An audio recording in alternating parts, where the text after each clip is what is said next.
A lot of beginners want to say, I own a freight brokerage, and I get it. It sounds better than saying, I'm a freight agent. But let me ask you something. Would you rather own a brokerage with no customers, no sales, and no revenue, or start as a freight agent, learn the business, start making money, and then decide if owning your own brokerage makes sense?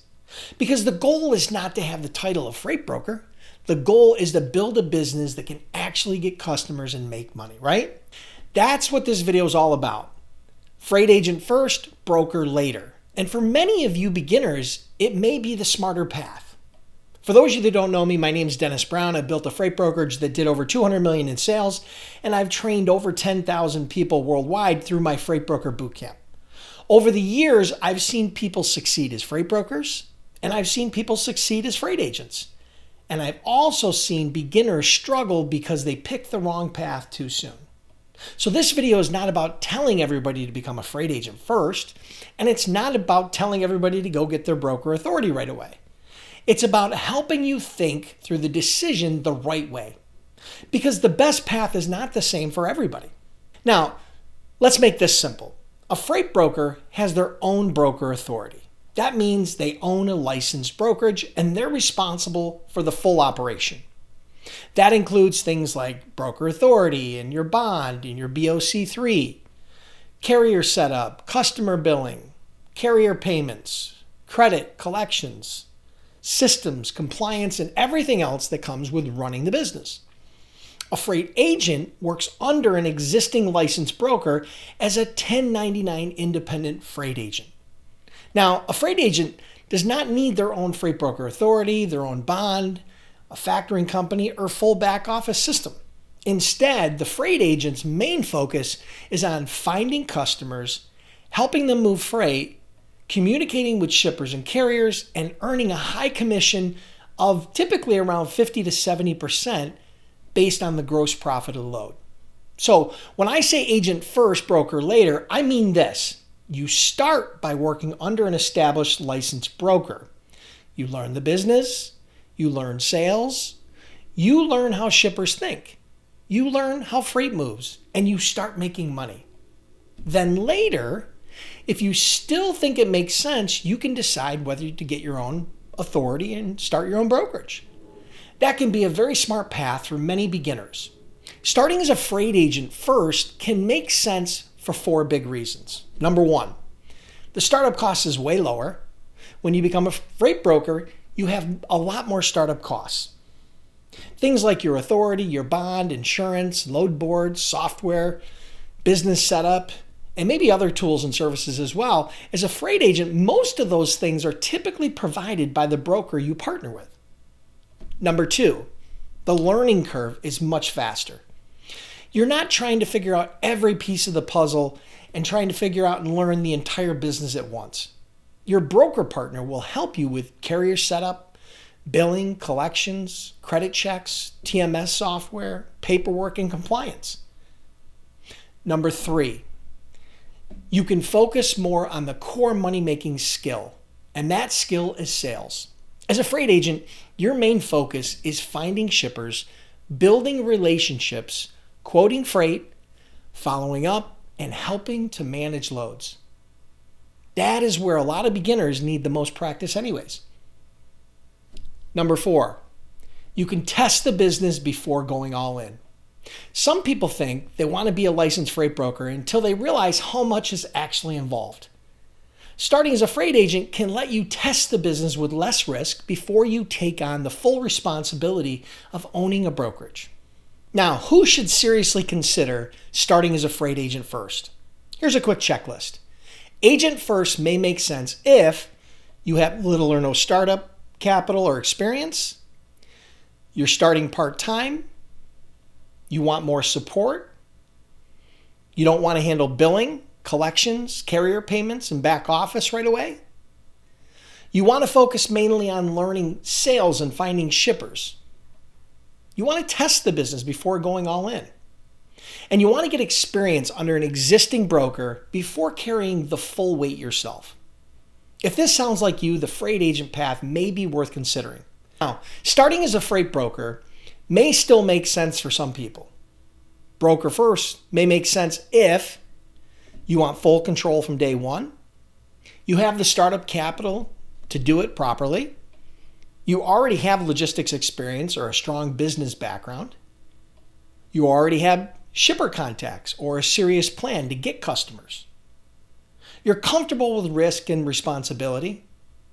And you want to build your own brand. And you're ready to handle the full scale of the business, not just the sales side. Because when you own the brokerage, everything comes back to you. The customers, the carriers, the billing, the collections, the systems, the decisions, the mistakes, and the problems and the profits.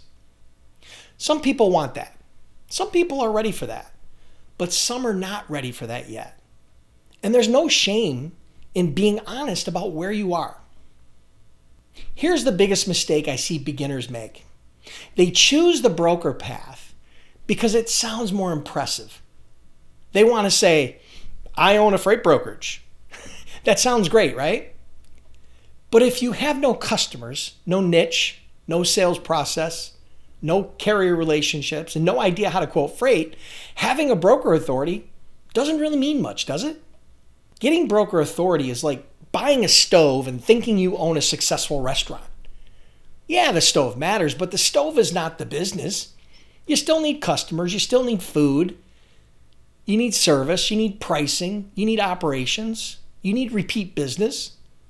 Freight brokerage is the same way. Authority is part of the setup, but customers create the business. Sales creates the business. Service creates the business. Relationships create the business. So don't pick broker over agent just because the broker sounds more official. Pick the path that gives you the best chance to learn, build your skills, get customers, and make money. Now, I want to be fair. Starting as a freight agent is not automatically the right answer either. There are risks. The biggest risk is choosing the wrong broker partner. A good broker partner can help you learn, support your customers, provide systems, set up carriers, handle billing, and help you grow.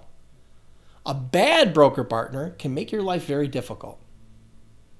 They may have slow support, poor communications, weak credit, bad carrier setup, confusing commission split, hidden fees, or agreements that are not beginner friendly. So if you decide to start as a freight agent, do not just chase the highest commission split. This is a huge mistake. A 75% split with poor support may be worse than a 60% split with strong support. Because 75% of nothing is still nothing, right? You want to know what you're getting into and what you're getting in exchange for the broker's share. Support matters. Systems matter. Credit matters. Carrier setups matter. Training matters. Communications matters. So yes, agent first can be smart, but only if you choose the right partner. Okay, so before you sign on as a freight agent, you need to ask some good questions. Here are 5 to help you get started. Number 1, what is the commission split and how is it calculated? Is it based on gross profit? Is it based on something else? Make sure you understand the math. Number 2, when do I get paid? Do you get paid when the load's delivered? When the carrier's paid? Or when the shipper pays? That matters, trust me. Number 3, what support and tools do you provide? Do they provide a TMS, load boards, carrier setup, credit checks, training? And what's their back office support like? Number 4, who owns the customer relationship? If you bring in a customer, what happens if you leave? You need to understand that before signing anything. And number 5, are there fees, chargebacks, non-competes, non-solicits? Don't skip the agreement. Read it, understand it. And if needed, have someone qualified review it. Because you're not just choosing a commission split. You're choosing a business partner. And the broker you work under can have a major impact on your experience, your confidence, your customers, and your income. So should you become a freight agent first, then a broker later? Here's my best advice. If you're brand new, have limited startup money, have no shipper relationships, and you're not sure if you're ready to run the full business, I would seriously consider starting as a freight agent first. It's a lower risk way to learn the business. It helps you focus on sales. It helps you understand shippers and carriers faster. And it will help you build confidence. And it gives you real world experience before you decide whether you want your own authority. But if you have the money, the confidence, the business experience, and a real plan to get customers, starting your own brokerage may make sense. The wrong answer is not broker or agent. The wrong answer is jumping in without understanding what you're signing up for. The wrong answer is spending money before you have a plan. The wrong answer is thinking authority equals success. It does not, I promise you. Success comes from learning the business, choosing the right path, finding shippers, solving problems, and staying consistent long enough to get good at it. So if I had to simplify the agent first, broker later, it would look like this.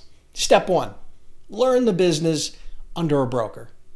Understand how freight moves, how brokers make money, how agents get paid, and how shippers and carriers work together. Step 2, build sales skills and customer relationships. Because whether you stay an agent or become a broker later, your ability to get and keep customers is one of the most valuable skills in this business. Number 3, track your results. Track your calls, your emails, your conversations, your quotes, your follow-ups, your loads, your revenue, your gross profit. Track it all. You want to know if you're building real momentum. Step number 4, decide later if you're owning your own broker authority makes sense. Once you have experience, confidence, customers, a better understanding of the business, and then you can decide if starting your own brokerage is the right move. That's a much smarter decision than guessing from the outside. So if you have questions, make sure you hit me up in the comments below. And if you're brand new and want a simple beginner roadmap, I put together a free cheat sheet called How to Become a Freight Agent in 7 Simple Steps. If you're thinking about becoming a freight agent first, the cheat sheet will help you to understand the overall business and the steps involved in getting started. I'll put the link in the description below. Grab the free cheat sheet, go through the 7 steps, and use it as your starting point. If you want more videos like this, make sure you click the like button and let us know. See you next week in my next free freight broker training.